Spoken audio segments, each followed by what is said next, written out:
الحمد لله رب العالمين، والصلاة والسلام على أشرف الأنبياء والمرسلين وخاتم النبيين محمد وعلى آله وصحبه ومن تبعهم بإحسان ودعا بدعوتهم إلى يوم الدين. أما بعد، فأعوذ بالله من الشيطان الرجيم. بسم الله الرحمن الرحيم. قال الله تبارك وتعالى: والذين هم على صلاتهم يحافظون. وقال النبي صلى الله عليه وسلم: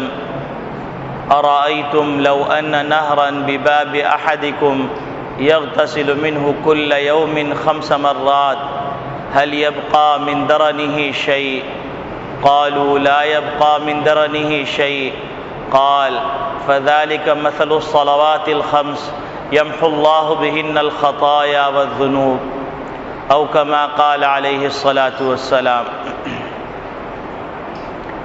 میرے محترم بزرگوں، عزیز دوستو، دینی اسلامی بھائیوں، مسلمان جب نبی کریم صلی اللہ علیہ وسلم کو اور آپ صلی اللہ علیہ وسلم کی تعلیمات کو ہر چیز سے مقدم سمجھتا تھا تو وہ مسلمان بے نمازی نہیں تھا. لیکن رفتہ رفتہ جیسے جیسے نبی کریم صلی اللہ علیہ وسلم کی تعلیمات سے دوری ہوتی گئی، ویسے ویسے مسلمان معاشرے کے اندر بے نمازیوں کی کثرت ہوتی چلی گئی. ایک وقت ایسا تھا کہ منافقین، جن کی بدمعاشیاں اور جن کی سازشوں سے مسلمانوں کو تکالیف پہنچتی تھیں، لیکن وہ بھی اپنے نفاق کو چھپانے کے لیے مسجد کا راستہ کرتے تھے. اور بعض تو ایسے تھے کہ جن کو منافقت کے بہت ہی گھٹیا درجے تک پہنچا دیا گیا تھا اپنے کرتوتوں کی وجہ سے. یعنی منافقین کے اندر وہ سردار کا درجہ رکھتے تھے، رئیس کا درجہ رکھتے تھے، تو وہ بھی پہلی صف میں نماز پڑھنے کا اہتمام کرتے تھے تاکہ نفاق چھپا رہے. یہی وجہ تھی کہ صحابہ کرام رضوان اللہ اجمعین اسلام اور کفر کے درمیان تمیز کرنے والی چیز کو نماز کو سمجھتے تھے کہ وہ چیز جو اسلام اور کفر کے درمیان امتیاز کرتی ہے وہ نماز ہے. بہت سے صحابہ کرام رضوان اللہ اجمعین سے ایسے اقوال منقول ہیں جس میں انہوں نے بڑی وضاحت کے ساتھ یہ فرمایا ہے کہ اسلام اور کفر کے درمیان فرق کرنے والی چیز نماز کا چھوڑنا ہے. یعنی جو بے نمازی ہوگا وہ گویا کہ اسلام کے دائرے میں ہی نہیں ہوگا، اور جو نمازی ہوگا وہ مسلمان ہوگا. اتنی اہمیت کی چیز سمجھی جاتی تھی. لیکن مسلمان جب دور دراز کے علاقوں میں جاتے گئے اور ان کی رہائش، ان کی معاشرت عیسائیوں سے ملتی چلی گئی اور عیسائیوں کے ساتھ رہنا سہنا اور معاملات اور رواداری کی حدوں کو کراس کرنا ہو جانے لگا، تو پھر مسلمانوں کے معاشرے کے اندر بھی وہ چیزیں پیدا ہو گئیں جو کبھی عیسائی معاشرے کا حصہ تھیں. آپ دیکھیں گے کہ چرچ اتوار کے دن آباد ہوتے تھے، اور اس کے علاوہ پورا ہفتہ جو کچھ کرنا ہے کرتے رہیے. خالق اور مخلوق کا آپس میں انسان کی نجی زندگی کے سلسلے میں کوئی تعلق نہیں. اور پھر رفتہ رفتہ یہ ہوا کہ اتوار کے دن بھی چرچ خالی رہنے لگے. لیکن مسلمانوں کے اندر یہ جو ہفتہ واری نماز کا سلسلہ شروع ہوا تو اس نے مسلمانوں کو بہت سی چیزوں سے غافل کر دیا کہ ظہر کی نماز چھوٹی، عصر کی نماز چھوٹی، مغرب کی نماز چھوٹی، عشاء کی چھوٹی، فجر کی چھوٹی، اور پھر نوبت یہ آ گئی کہ جمعے کو نماز پڑھنے لگے اور یہ سمجھنے لگے کہ ہم نے جمعے کی نماز پڑھ لی تو گویا کہ سارے ہفتے کی ذمہ داری پوری ہو گئی۔ جیسے کہ عیسائی لوگ اتوار کو چرچ میں آ گئے اور دعائیں کر لیں اور کچھ پیسے دے کے اپنے گناہوں کو بخشوا لیا اور سمجھے کہ ساری ہماری ذمہ داری جو تھی وہ اتوار کو چرچ میں آنے سے پوری ہو گئی، اور جو کچھ لغزشیں کوتاہیاں ہوئی تھیں وہ پادری نے اپنے ذمے لے لیں۔ اسی طرح مسلم معاشرے کے اندر ہونے لگا کہ ایک وقت تھا کہ مسجدیں آباد رہا کرتی تھیں، اور ایک وقت یہ بھی آیا کہ مسجدیں صرف جمعے کو آباد ہوتی ہیں، اور پھر جمعے کو آباد ہونے کے اندر بھی اگر دیکھا جائے تو مختلف قسم کے درجات ہیں۔ پہلے نمبر پر اگر آپ دیکھیں تو ایک مسجد جو جمعے کو آباد ہوتی ہے اسی مسجد کے اندر دیگر نمازوں میں کیا حال ہوتا ہے۔ پھر اس کے بعد جمعے کے اندر جو درجات ہیں اس کو ملاحظہ فرمائیے تو آپ کو نظر آئے گا کہ کچھ لوگ تو اہتمام کر کے اول وقت میں آ جاتے ہیں اور اس حدیث کی فضیلت کے مستحق ہو جاتے ہیں کہ نبی کریم صلی اللہ علیہ وسلم نے ارشاد فرمایا کہ جمعے کو جو اول وقت میں آ جاتا ہے اس کو ایسا ثواب دیا جاتا ہے جیسا کہ اس نے اونٹ صدقہ کرنے کے لیے حرم بھیجا، اور جو اس کے بعد آتا ہے اس کی مثال ایسی ہے جیسا کہ اس نے گائے صدقہ کرنے کے لیے حرم بھیجی، اس کے بعد آنے والے کی مثال ایسی ہے جیسا کہ اس نے بکرا یا بھیڑ صدقہ کرنے کے لیے حرم بھیجا، اس کے بعد آنے والے کی مثال ایسی ہے جیسا کہ اس نے مرغی کو صدقہ کرنے کے لیے حرم بھیجا، اس کے بعد آنے والے کی مثال ایسی ہے جیسا کہ اس نے انڈا صدقہ کیا مرغی کا حرم بھیج دیا، اور اس کے بعد جب امام خطبہ شروع کر دیتا ہے تو فرشتے جو راستوں میں بیٹھے ہوتے ہیں مسجد کے دروازوں میں کھڑے ہوتے ہیں رجسٹر لے کر، اور آنے والوں کے نام کا اندراج ہوتا ہے، وہ رجسٹر بند کر کے جمعے کا خطبہ سننے کے لیے بیٹھ جاتے ہیں۔ تو گویا کہ جمعے کے دن دیر سے آنے کے نتیجے میں جمعے میں جو شرکاء کی فہرست تیار کی جاتی ہے اس فہرست میں نام لکھنے سے رہ جاتا ہے۔ تو مسلمانوں کا نماز کے سلسلے میں تعلق ایسا ہو گیا کہ 5 نمازیں ہفتے بھر کی نمازیں وہ تو ایک طرف، پھر جمعے کی نماز عیسائیوں کی طرح، حالانکہ اس میں کوئی مناسبت نہیں ہے لیکن مسلمانوں کی روش بالکل ایسے ہو گئی جیسے کہ عیسائی چرچ کے اندر آ کر اپنی سارے ہفتے کی ذمہ داری کو پورا سمجھتے ہیں، اسی طرح مسلمان جمعے کے دن آ کر بعض تو ماشاءاللہ شروع میں آ گئے اور بعض ایسے وقت میں آئے کہ جس وقت اقامت سن لی جائے، یا ایسے وقت میں آئے کہ جس وقت نماز کی 1 رکعت ہو جائے کہ تاکہ رسم ادا ہو جائے اور جمعے میں شرکت ہو جائے۔ جبکہ اگر آپ دیکھیے تو نبی کریم صلی اللہ علیہ وسلم نے نماز کے حوالے سے عجیب غریب انداز سے، مختلف انداز سے اپنے بندوں کو سمجھایا ہے، اور قرآن کریم میں جا بجا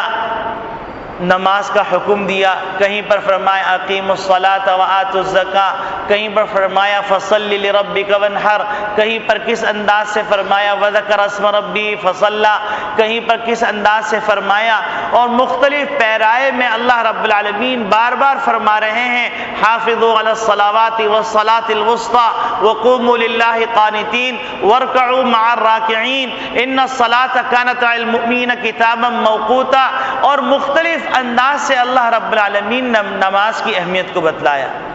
حتیٰ کہ اللہ رب العالمین نے جب کامیاب مسلمانوں کی صفات ذکر کی ہیں تو آپ حیران ہو جائیں گے اللہ رب العالمین کے اسلوب کو دیکھ کر کہ اللہ رب العالمین نے مومنین کی صفات کا ذکر فرمایا کہ کامیاب مومن جنت الفردوس اور ملأ اعلیٰ کے مستحق جنتی وہ مومنین ہوں گے جن میں 8 صفات پائی جائیں گی۔ سورۃ المؤمنون میں ان صفات کا ذکر فرمایا، آغاز نماز سے فرمایا، اختتام نماز سے فرمایا۔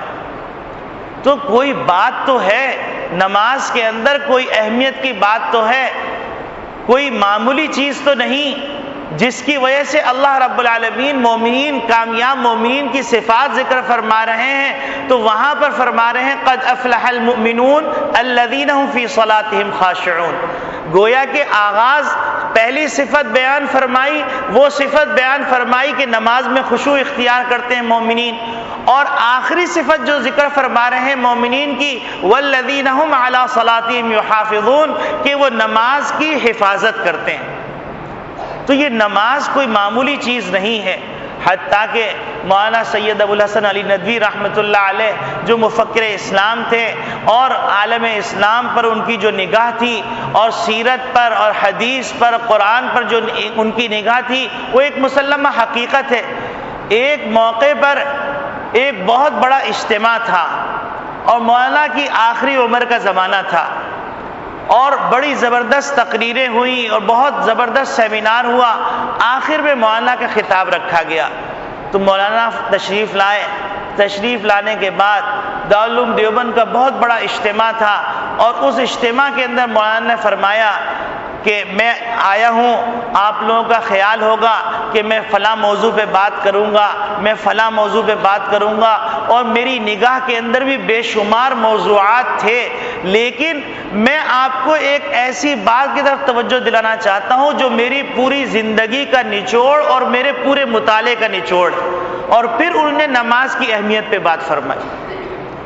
تو آپ اندازہ فرمائیے کہ ایک اتنا بڑا عالم جس نے ساری دنیا کو دیکھا اور ساری دنیا کے نشب و فراز کو دیکھا اور اتفاق سے ان کو ایک صدی کا حصہ ملا جو عروج و زوال کا زمانہ تھا وہ دیکھا، وہ فرما رہے ہیں کہ میری زندگی کا نچوڑ یہ ہے، میرے مطالعے کا حاصل یہ ہے کہ نماز مومن کے لیے بڑی اہم چیز ہے۔ یہی وجہ ہے کہ حضرت عمر خطاب رضی اللہ تعالی عنہ جب ان کا نام آتا ہے تو ہم سب کے دل عقیدت سے بھر جاتے ہیں۔ حضرت عمر خطاب رضی اللہ تعالی عنہ ایسے جلیل القدر صحابی اور نبی کریم صلی اللہ علیہ وسلم کے خلیفہ اجل اور نبی کریم صلی اللہ علیہ وسلم کے معتمد خاص، وہ حضرت عمر خطاب رضی اللہ تعالی عنہ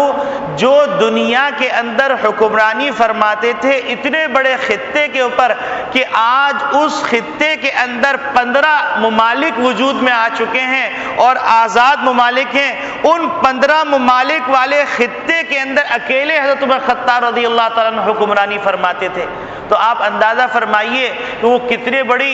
سلطنت ہوگی اور کتنے بڑی عظمت کی آپ رضی اللہ تعالیٰ عنہ کے فیصلے ہوں گے۔ حضرت عمر خطاب رضی اللہ تعالیٰ عنہ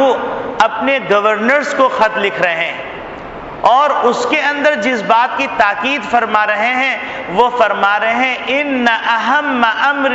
امورکم عندی، کہ تمہارے معاملات میں سب سے زیادہ اہم معاملہ میرے نزدیک الصلاۃ، نماز کا ہے۔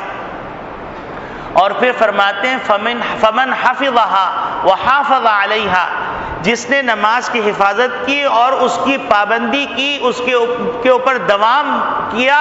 تو وہ تمام معاملات کے اندر دین کے معاملات میں اللہ کے بندوں کے معاملات میں وہ دیانتداری کا ثبوت دے گا۔ اور جس نے نماز کے اندر کوتاہی کی تو وہ فرماتے ہیں فَهُوَ لِمَا سِوَاهَا أَضْيَعُ، تو وہ دیگر معاملات میں زیادہ کوتاہ ہوگا۔ تو آپ دیکھیے حضرت عمر خطاب رضی اللہ تعالیٰ عنہ کے زمانے کے اندر امن، سکون، اطمینان اور سربلندی، اور ہمارے زمانے کے اندر دیکھیے تو بے نمازیوں کی کثرت ہونے کی وجہ سے بد امنی، رشوت، خرافات، ذلت، رسوائی، چوری، ڈکیتی، سود، حرام خوری، زنا کاری، بھتہ خوری، قتل و غارت گری سب عام۔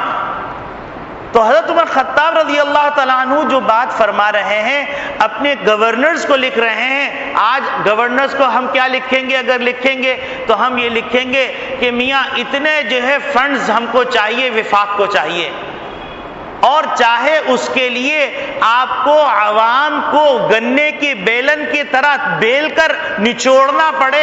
اور ان کو فاقوں کے اندر مبتلا کرنا پڑے، آپ جو ہے اتنے پیسے وصول کر کے وفاق کو دیجئے۔ اور وفاق جو ہے چونکہ حرام خوری کے لیے بیٹھا ہوا ہے لہذا وہ IMF اور ورلڈ بینک کو ادا کرے گا۔ حضرت عمر خطاب رضی اللہ تعالیٰ عنہ فرما رہے ہیں اپنے گورنرز کو خطوط لکھتے ہوئے، ان اہم امورکم، کہ تمہارے معاملات میں سب سے زیادہ اہم معاملہ عندی، میرے نزدیک، اور کون فرما رہے ہیں؟ جو آج کے زمانے کے اندر 15 ممالک جس خطے کے اوپر واقع ہیں، جس سرزمین پہ واقع ہیں، اس سرزمین کے تنہا حکمران، وہ فرما رہے ہیں کہ میرے نزدیک سب سے زیادہ اہمیت کی چیز الصلاۃ، نماز ہے، اور جو نماز کی حفاظت کرے گا، اس کا اہتمام کرے گا، تو وہ دین کی حفاظت کرے گا اور اللہ کے بندوں کی حفاظت کرے گا۔ اور جو دین کی حفاظت کرنے کا دعوے دار ہو، عوام کی حفاظت کرنے کا دعوے دار ہو، لیکن نماز کا اہتمام نہیں کرے گا، تو حضرت عمر خطاب رضی اللہ تعالیٰ عنہ فرماتے ہیں فَهُوَ لِمَا سِوَاهَا أَضْيَعُ، تو وہ نماز کے علاوہ باقی معاملات کو زیادہ کوتاہی کے ساتھ اور زیادہ لاپرواہی کے ساتھ برتے گا، ان کو ضائع کرے گا۔ تو ہم اس پیمانے کو آج دیکھ لیں، اور پیمانے کو دیکھنے کے بعد ہم دیکھیں کہ ہم نماز کے سلسلے میں کیسے ہو گئے۔ صحابہ اکرام رضوان اللہ اجمعین، تابعین، تبع تابعین، ائمۃ المجتہدین تو فرما رہے ہیں کہ کفر اور اسلام کے درمیان فرق کرنے والی چیز نماز ہے۔ نبی کریم صلی اللہ علیہ وسلم کی روایت بھی یہی ہے، اور وہ یہ کہا کرتے تھے کہ ہم یہ دیکھتے تھے کہ نماز پڑھنے جو آیا ہے تو ہم سمجھتے تھے کہ اس کا اسلام سے تعلق ہے، اور جو نماز پڑھنے نہیں آیا تو اس کے بارے میں ہم یہ سمجھتے تھے کہ وہ اسلام سے خارج ہے۔ تو میرے عزیز دوستو بھائیو، میں نے جو قرآن کریم کی آیت پڑھی سورۃ المومنون کی، اس میں اللہ رب العالمین مومنین کی 8 صفات ذکر فرما رہے ہیں، آغاز کر رہے ہیں نماز سے اور اس کا اختتام کر رہے ہیں نماز سے، اور پھر بشارت دے رہے ہیں کہ الذین یرثون الفردوس، کہ یہی لوگ جنت الفردوس کے وارث بنیں گے،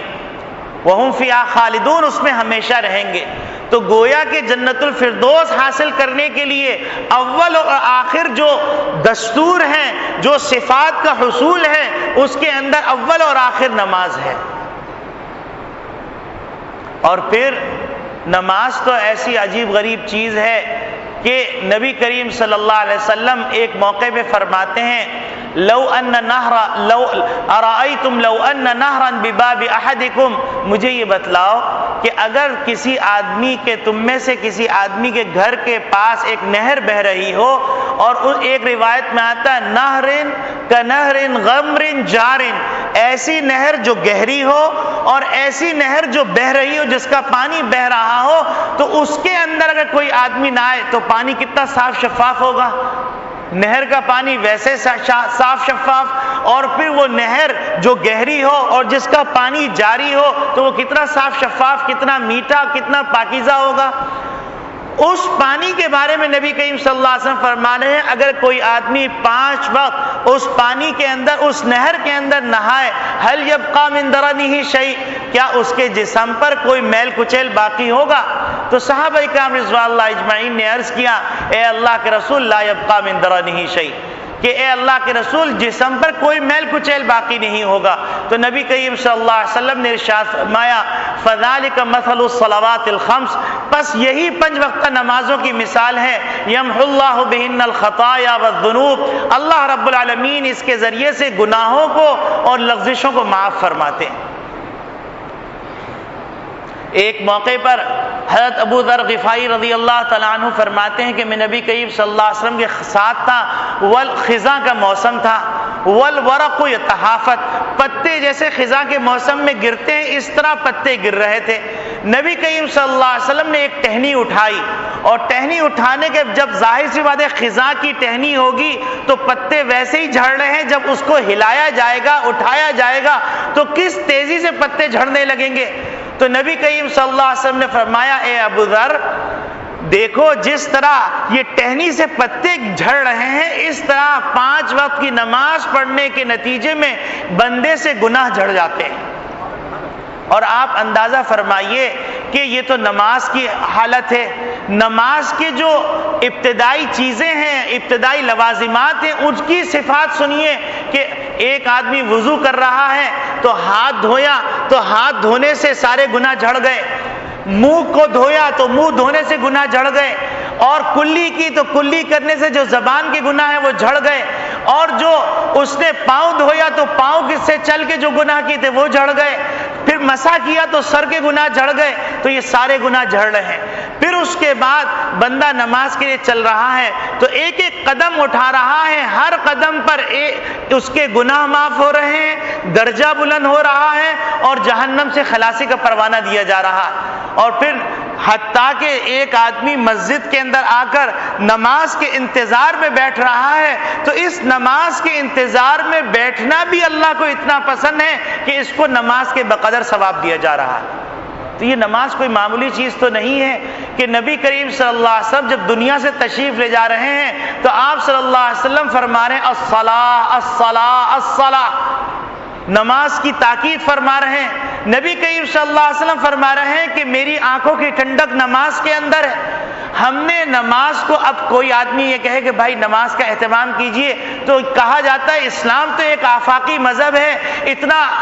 بہت سارے کام کرنے کے ہیں، ایک نماز ہی نماز نماز نماز، مولوی صاحب مولوانہ باتیں مولویانہ باتیں کرنا چھوڑیے، دوسرے معاملات ہیں، خلافت کا معاملہ ہے اور یہ معاملہ ہے وہ معاملہ ہے۔ ارے خلافت کا معاملہ تو بے شک ہے لیکن تم خلیفہ بننے کے قابل تو بن جاؤ۔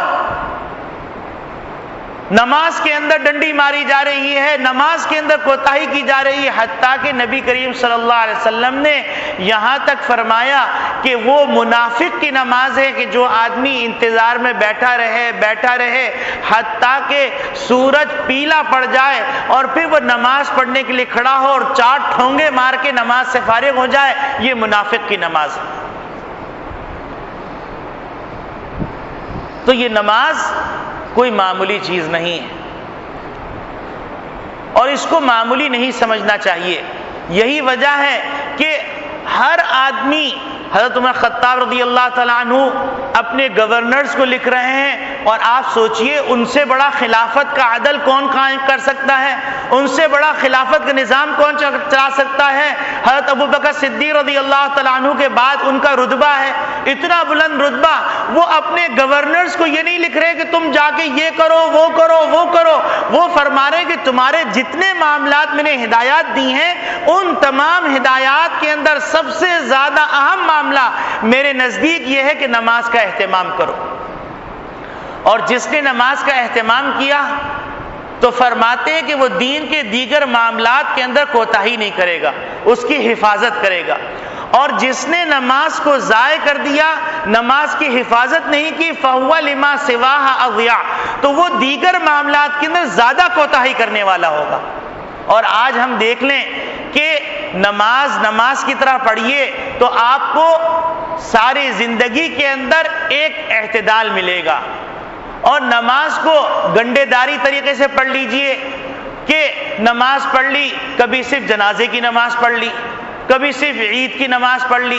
کبھی صرف جمعے کی نماز پڑھ لی، اور پھر یہ سب کرنے کے بعد جیسے ایک مشہور مقولہ ہے اذا صلی الحائق، کہ ایک جلاہے نے 2 رکعتیں پڑھی، انتظر الوحی، بیٹھ گیا وحی کے انتظار میں کہ اب تو مجھے وحی شروع ہو جانی چاہیے، کیونکہ میں نے 2 رکعت نفل پڑھی ہے اور بڑے خشوع و خضوع سے پڑھی ہے۔ باقی دیکھا جائے کہ ہم نماز کے سلسلے میں کیا کر رہے ہیں۔ تو ایک جو بات اہم ہے اور وہ اتنی اہم ہے کہ ایک موقع پہ حضرت نوفل ابن معاویہ رضی اللہ تعالیٰ عنہ ارشاد فرماتے ہیں کہ نبی کریم صلی اللہ علیہ وسلم نے ارشاد فرمایا کہ جس نے نماز چھوڑ دی فَكَأَنَّمَا غُتِرَ أَهْلُهُ وَمَالُهُ، یہ بالکل ایسا ہے جیسا کہ اس کے مال اور گھر سب برباد ہو گیا۔ ایک اور موقع پر نبی اکرم صلی اللہ علیہ وسلم ارشاد فرماتے ہیں، حضرت عبداللہ ابن عمر رضی اللہ تعالیٰ عنہ اس روایت کے راوی ہیں، وہ فرماتے ہیں کہ نبی کریم صلی اللہ علیہ وسلم نے ایک موقع پر نماز کا تذکرہ فرمایا۔ نماز کا تذکرہ فرما کے نبی کریم صلی اللہ علیہ وسلم نے ارشاد فرمایا کہ جو نماز کا اہتمام کرے گا کانت لہو نوراً، وہ نماز اس کے لیے نور بن جائے گی، وہ نجاتن، نجات کا ذریعہ بن جائے گی، وہ برہانن، اور اس کے لیے دلیل ہوگی۔ اور جس نے نماز کا اہتمام نہیں کیا اور نماز اس کے پاس نہیں ہے تو اس کے بارے میں نبی کریم صلی اللہ علیہ وسلم فرماتے ہیں لم یکن لہو نور ولا برہان ولا نجات، نہ اس کے پاس نور ہوگا، نہ اس کے پاس کوئی دلیل ہوگی، نہ اس کے لیے نجات کا کوئی راستہ ہوگا۔ اور پھر نبی کریم صلی اللہ علیہ وسلم نے جو آخری جملہ فرمایا وہ اتنا ڈر جانے والا ہے، اتنا خوفناک جملہ ہے، وہ فرماتے وَكَانَ مَعَ فِرْعَوْنَ وَحَامَانَ وَأُبَيْ بن خلف، کہ قیامت کے دن اس کا حشر فرعون، حامان اور ابی بن خلف کے ساتھ ہوگا۔ اب آپ اندازہ فرما لیجئے کہ نماز معمولی چیز ہے، اس نماز کو چھوڑ دینا چاہیے، اس نماز سے غافل ہو جانا چاہیے۔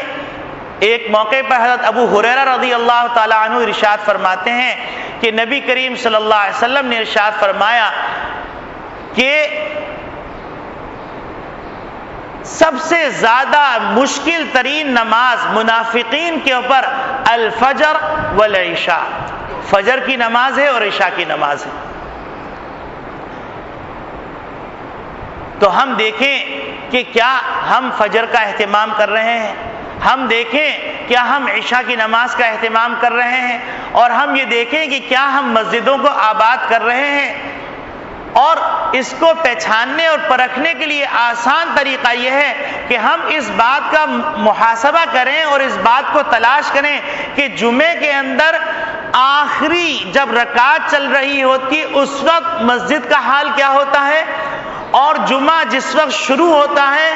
اس کی تقریر اور خطبہ شروع ہوتا ہے اس وقت مسجدوں کا حال کیا ہوتا ہے، اور عام نمازوں کے اندر مسجدوں کا حال کیا ہوتا ہے۔ اگر ایک یکساں حال ہے، یعنی جمعے کی آخری رکعت میں جتنی مسجد بھری ہوئی ہے وتنی مسجد فجر میں بھی بھری ہوتی ہے، وتنی مسجد عشاء میں بھی بھری ہوتی ہے، وتنی مسجد ظہر میں بھی بھری ہوتی ہے، وتنی مسجد عصر میں بھی بھری ہوتی ہے، تو یقیناً امت مسلمہ کے اندر خیر کثرت کے ساتھ ہے، یعنی امت خیر کے اوپر ہے۔ اور اگر مسجدیں اس طرح آباد نہیں ہیں تو اس سے اندازہ لگایا جا سکتا ہے کہ امت کا ایک بڑا طبقہ خیر سے دور ہے۔ حضرت عمر خطاب رضی اللہ تعالیٰ نے جو پیمانہ عطا فرمایا ہے وہ فرماتے ہیں کہ جو نماز کا اہتمام کرے گا وہ دیگر معاملات کے اندر، دین کے دیگر معاملات میں، دنیا کے دیگر معاملات میں وہ امانت دار ہوگا، اور اگر نماز کے اندر کوتاہی کرے گا تو وہ باقی معاملات کے اندر کوتاہ ہوگا۔ اب اگر ایک آدمی یہ کہتا ہے کہ ہمارے معاشرے کے اندر رشوت خوری ہے، ایک آدمی کہتا ہے کہ ہمارے معاشرے کے اندر سود کا چلن ہے، ایک آدمی کہتا ہے کہ ہمارے معاشرے کے اندر حقوق انسانی نہیں، ایک آدمی کہتا ہے ہمارے ہاں انصاف نہیں، ایک آدمی کہتا ہے ہمارے ہاں قتل و غارت گری ہے، ایک آدمی کہتا ہے کہ ہمارے ہاں فلاں فلاں جرائم ہے، تو کہا جائے گا کہ میاں تم معاشرے کی عمومی مزاج کو پہچاننا ہے تو مسجد چلے جاؤ، اور مسجد میں جا کر دیکھو کہ مسجد کتنی آباد ہے۔ اگر مسجد آباد ہے تو تم اللہ کا شکر ادا کرو کہ تمہارے معاشرے کا عمومی مزاج بہتر ہے، لیکن اگر مسجدیں ویران ہیں اور بازار آباد ہیں تو سمجھ لو عمومی مزاج برباد ہو چکا ہے۔ اب بعض لوگ کہتے ہیں کہ بھائی نمازوں کا تو اہتمام ہے، نماز تو پڑھی جا رہی ہے، لیکن بہت سے نمازیوں کو دیکھا کہ وہ بڑے فضول کاموں میں لگے ہوئے ہیں، تو بھائی بات دراصل یہ ہے کہ نمازی اگر فضول کام میں لگا ہوا ہے تو یقیناً اس کی نماز کے اندر کوئی کوتاہی ہے، اور وہ یقیناً حرام کھا رہا ہوگا، جس کی وجہ سے وہ نماز اس کے اوپر اثر انداز نہیں ہو رہی، اور یقیناً اس نے نماز کو تو نماز کے طور پہ نہیں پڑھا ہوگا، یعنی وہ اللہ اکبر کہہ رہا ہے لیکن اس کو پتہ نہیں ہے کہ وہ کس بات کا اعلان کر رہا ہے کہ اللہ سب سے بڑا ہے۔ جب اللہ سب سے بڑا ہے اور اللہ ہی سننے والا ہے، اللہ ہی عظمت والا ہے، اللہ ہی سے مدد مانگی جائے گی، اللہ ہی سے فلاح اور کامیابی مانگی جائے گی، اللہ ہی سے مناجات کی جائے گی، اللہ کے سامنے سر رکھا جائے گا، اللہ کے سامنے اپنی پیشانی رکھی جائے گی، اللہ سے وعدے کیے جائیں گے، اللہ سے مدد مانگی جائے گی، محمد نبی صلی اللہ علیہ وسلم پر درود بھیجا جائے گا، اور مختلف قسم کے راز و نیاز کیے جائیں گے۔ جب ان تمام استحضار کے ساتھ نماز پڑھے گا وہ آدمی کیسے کوتاہی کر سکتا ہے؟ سوال ہی پیدا نہیں ہو سکتا کہ وہ خائن ہو، سوال ہی پیدا نہیں ہو سکتا کہ وہ بددیانت ہو، سوال ہی پیدا نہیں ہو سکتا کہ وہ چور ہو، سوال ہی پیدا نہیں ہو سکتا کہ وہ زانی ہو، سوال ہی پیدا نہیں ہو سکتا کہ وہ ڈاکو ہو، سوال ہی پیدا نہیں ہو سکتا کہ وہ ظالم ہو، سوال ہی پیدا نہیں ہو سکتا کہ وہ انصاف نہ کرنے والا ہو۔ وہ نماز تو پڑھ رہا ہوگا لیکن نماز پڑھنے کے ساتھ ساتھ وہ دیگر جو نماز کے تقاضے ہیں ان کو پورا نہیں کر رہا ہو۔ یہی وجہ ہے کہ اللہ رب العالمین فرما رہے ہیں والذین هم علی صلاتہم یحافظون،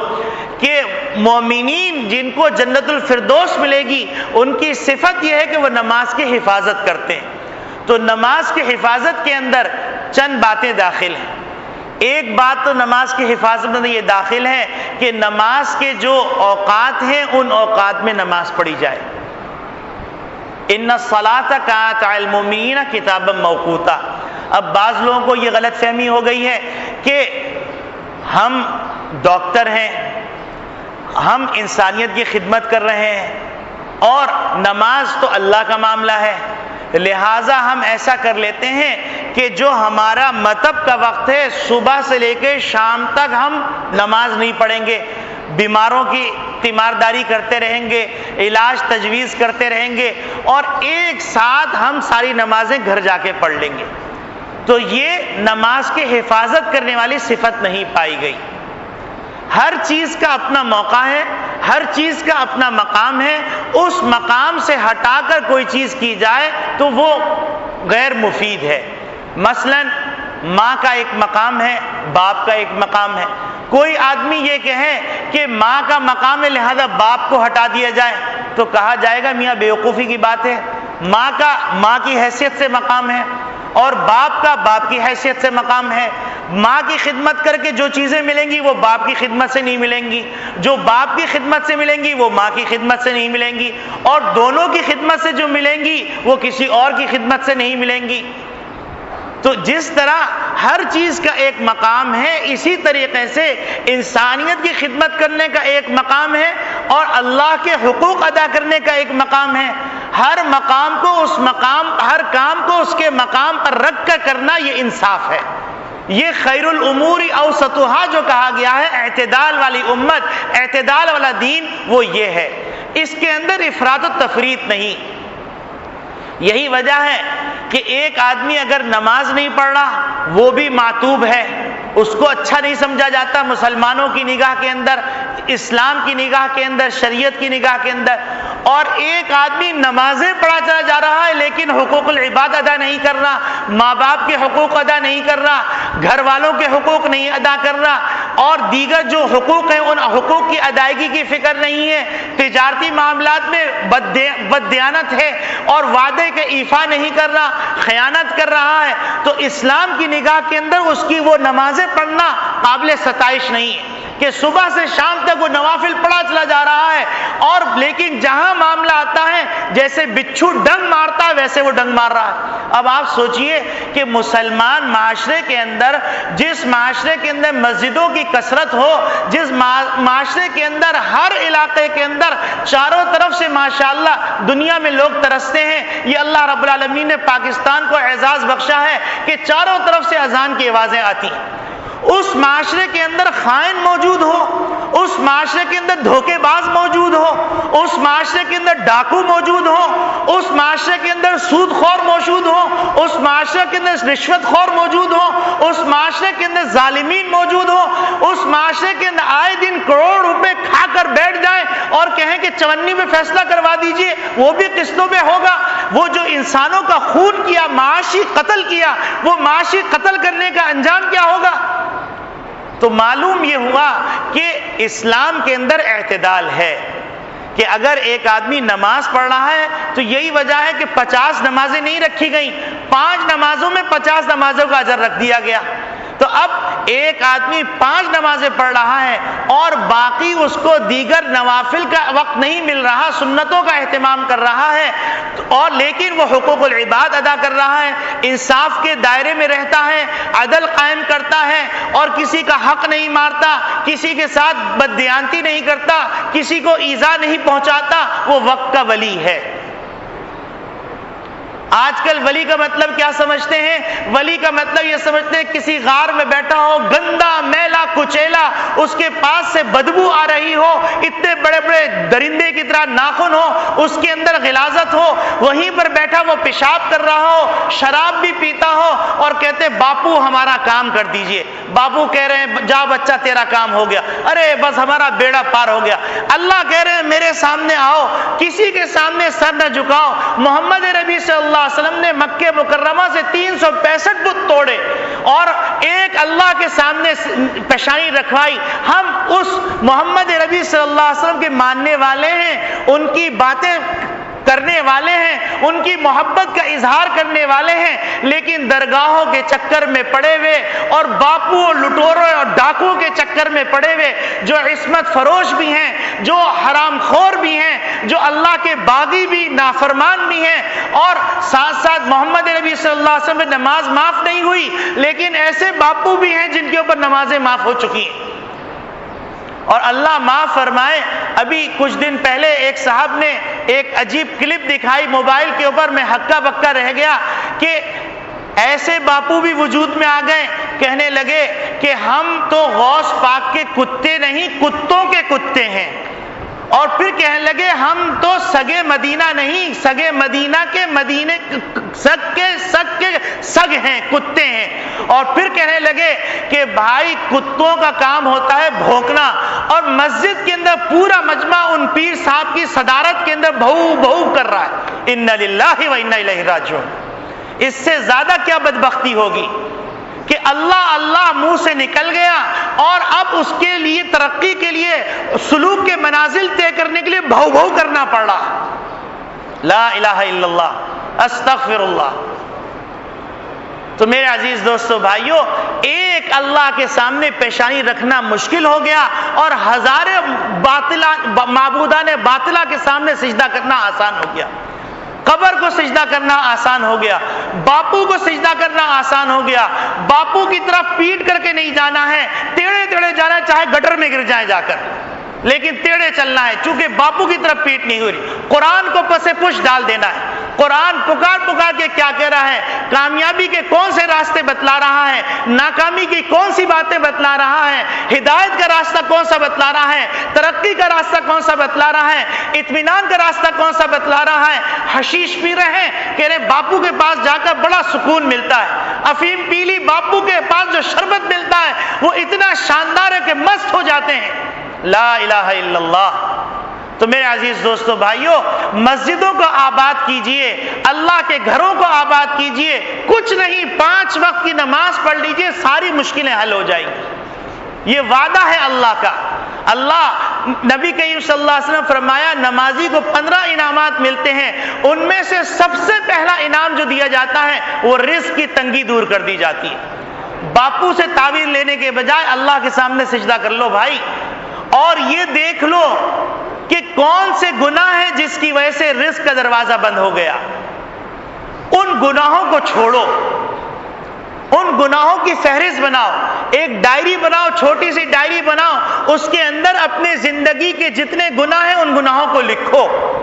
اور لکھنے کے بعد ایک ایک گناہ کو اس میں سے کاٹتے جاؤ، جیسے جیسے گناہ چھوٹتا جائے اس کو کاٹتے جاؤ۔ شرک سب سے بڑا گناہ، شرک کو کاٹو، پھر اس کے بعد والدین کی نافرمانی کو کاٹو، پھر اس کے بعد بے نمازی پن کو کاٹو، پھر اس کے بعد رشوت کو کاٹو، پھر اس کے بعد اللہ کی معصیت کو کاٹو، پھر اس کے بعد ناانصافیوں کو کاٹو، اس کے بعد دیکھو حق تلفی تو نہیں کی۔ بھائی اتنا خطرناک معاملہ ہے کہ ایک آدمی نے بالش بھر زمین بھی قبضہ کر لی ناجائز تو اس کے گلے میں 7 زمین بطور توق کے ڈال دیا جائے گا اور وہ جہنم کی پستی میں گرتا رہے گا اس کے بوجھ تلے۔ حتیٰ کہ ایک روایت تو اتنی خطرناک نگاہ سے گزری کہ نبی کریم صلی اللہ علیہ وسلم نے ارشاد فرمایا کہ جس آدمی نے کسی کا حق تلف کیا ہوگا، امانت میں خیانت کی ہوگی، تو اس آدمی کو حساب کتاب کے لیے لایا جائے گا اور اس سے کہا جائے گا کہ تو اس کی امانت ادا کر۔ تو وہ کہے گا کہ اے اللہ وہ تو دنیا کا معاملہ تھا، تو اللہ فرمائیں گے کہ میں نے تیری وہ امانت جہنم کی اس آخری گھڑے کے اندر رکھی ہوئی ہے، جا وہاں سے لے کے آ اور اس کو ادا کر۔ اب وہ بندہ گرتے پڑتے جہنم کی پستیوں میں جائے گا، بڑی مشکل سے کئی 100 سال بعد وہ امانت لے کر اوپر چڑھنے لگے گا، وہ امانت اس کے ہاتھ سے چھوٹ جائے گی، واپس وہ پستی میں چلی جائے گی، وہ بار بار اس طرح کرے گا، بار بار اوپر جائے گا، نیچے جائے گا اور امانت کو لے کے وہ اوپر نہیں آ سکے گا۔ تو میرے عزیز دوستو بھائیوں، مسلمان معاشرے کے اندر بددیانتی عام ہو جانا، مسلمان معاشرے کے اندر دھوکہ دہی عام ہو جانا، مسلمان معاشرے کے اندر خون خرابہ عام ہو جانا کہ معمولی بات اختلاف رائے، اس اختلاف رائے پہ قتل کر دینا۔ وہ انسان جس کے بارے میں نبی کریم صلی اللہ علیہ وسلم ایک موقع پر عبداللہ ابن مسعود رضی اللہ تعالیٰ عنہ ساتھ ہیں، عبداللہ ابن مسعود رضی اللہ تعالیٰ عنہ طواف کر رہے ہیں نبی کریم صلی اللہ علیہ وسلم کے ساتھ، نبی کریم صلی اللہ علیہ وسلم فرماتے ہیں اے عبداللہ، بیت اللہ سے زیادہ کوئی محترم چیز ہے؟ تو انہوں نے کہا اللہ اس کے رسول جانتے ہیں۔ تو نبی کریم صلی اللہ علیہ وسلم فرمایا ہاں، مسلمان کی جان، مال، عزت، آبرو یہ بیت اللہ سے زیادہ محترم ہے۔ اور آج بے عزتی کر دینا، کسی کا مذاق اڑا جانا یہ فن بن گیا، طنز کر دینا فن بن گیا، لپیٹ کے بات کرنا۔ مسلمان تو سادہ سیدھا ہوتا ہے، بھولا بھالا ہوتا ہے، اس کا دل بالکل شفاف ہوتا ہے آئینے کی طرح، وہ فراڈ کرنا نہیں جانتا، وہ فراڈ کرنے کا سوچ نہیں سکتا۔ ایسے معاشرے کے اندر گروپ وجود میں آ گئے ہیں جن کا کام ہی فراڈ کرنا، فراڈ سے کمانا اور لوگوں کی زندگیوں کی کمائی پونجی کو تباہ برباد کر دینا۔ تو یہ مسلمان معاشرہ ہے، یہ انسانوں کا معاشرہ ہے۔ میرے عزیز دوستو بھائیوں، قرآن کی اس آیت کی روشنی میں جو بات سمجھ میں آتی ہے اور حضرت عمر خطاب رضی اللہ تعالیٰ عنہ کے فرمان کی روشنی میں اور اکابرین امت کی روشنی میں بات سمجھ میں آتی ہے، اس کو چاہے مولویانہ بات کہو، ملا کی بکواس کہو، کچھ بھی کہو، بات سمجھ میں آتی ہے کہ سیدھے راستے پہ آنے کے لیے سیڑھی نماز ہی ہے اور مسجدوں کو آباد کرنا ہی ہے۔ جب مسجدیں آباد کرنے لگیں گے، یقینی بات ہے جب ہمارے دل میں یہ استحضار ہوگا اللہ اکبر، اللہ سب سے بڑا ہے، نہ بادشاہ بڑا، نہ شہنشاہ کسی کو کہنے کا حق، نہ کوئی مالک الملک ہے، اگر کوئی بادشاہ ہے تو اللہ ہے۔ جب یہ دل میں یقین بیٹھ جائے گا تو نفع کون دینے والا، نقصان کون دینے والا، عزت کون دینے والا، ذلت کون دینے والا، رزق کون دینے والا، خوشیاں کون دینے والا، سکون کون دینے والا، اولاد کون دینے والا، لڑکا کون دینے والا، بیٹی کون دینے والا، رشتے کون دینے والا اور ترقی کون دینے والا، ساری دنیا کے اوپر حکمرانی کون دینے والا، صرف اللہ اللہ اللہ، اللہ کے سوا کوئی ہے ہی نہیں۔ جب اللہ اکبر تکبیر تحریمہ، رکوع کے اندر اللہ اکبر، سجدے میں اللہ اکبر، پھر تشہد کے لیے اٹھ رہے ہیں اللہ اکبر، پھر سجدے میں جا رہے ہیں اللہ اکبر، دوبارہ قیام میں آ رہے ہیں اللہ اکبر، اور پھر بیچ بیچ میں سمی اللہ لمن حمدہ، اللہ نے سن لی جس نے اس کی حمد و ستائش کی۔ ربنا لک الحمد، اے پروردگار عالم آپ ہی کے لیے ساری ستائش۔ سبحان ربی العظیم، سبحان ربی الاعلی، پھر سبحانک اللہم و بحمدک، پورے اس کا ترجمہ ذہن میں بٹھا لیجئے۔ 10 صورتیں کم از کم مسلمان یاد کر لیں، کم سے کم درجہ، ورنہ تو پہلے زمانے میں مسلمان کی معراج یہ سمجھی جاتی تھی کہ اس کو سورہ بقرہ تو یاد ہی ہوگی، لیکن بدقسمتی سے مسلمان معاشرے کے اندر ایک ایک چیز کو چھوڑتے گئے، اور یہ صرف نفس کا دھوکہ ہے، نفس کا دھوکہ ہے۔ کبھی سیاست کے نام پر، کبھی خلافت کے نام پر، کبھی کسی اور اہم معاملے کے نام پر ایک ایک چیز چھوڑتے گئے، اور یہ کہتے گئے کیا اسلام صرف اسی میں رکھا ہوا ہے؟ صرف اسلام داڑھی کے اندر رکھا ہوا ہے؟ کیا اسلام صرف پائچے اوپر کرنے میں رکھا ہوا ہے؟ کیا اسلام صرف بیٹھ کے پانی پینے میں رکھا ہوا ہے؟ کیا اسلام صرف سیدھے ہاتھ سے کھانے میں رکھا ہوا ہے؟ کیا اسلام صرف اس میں رکھا ہے، اس میں رکھا ہے، اس میں رکھا؟ سارے اسلام کو پس پش ڈال دیا۔ اب پوچھا جائے کیا ہو رہا ہے؟ بھائی ہم تو خلافت کے لیے کام کر رہے ہیں، بھائی ہم تو سیاست میں لگے ہوئے، دین کا اتنا بڑا فریضہ ادا کر رہے ہیں، جب وہ قائم ہو جائے گا تو پھر نمازیں بھی قائم ہو جائیں گی، سب بھی قائم ہو جائیں گے۔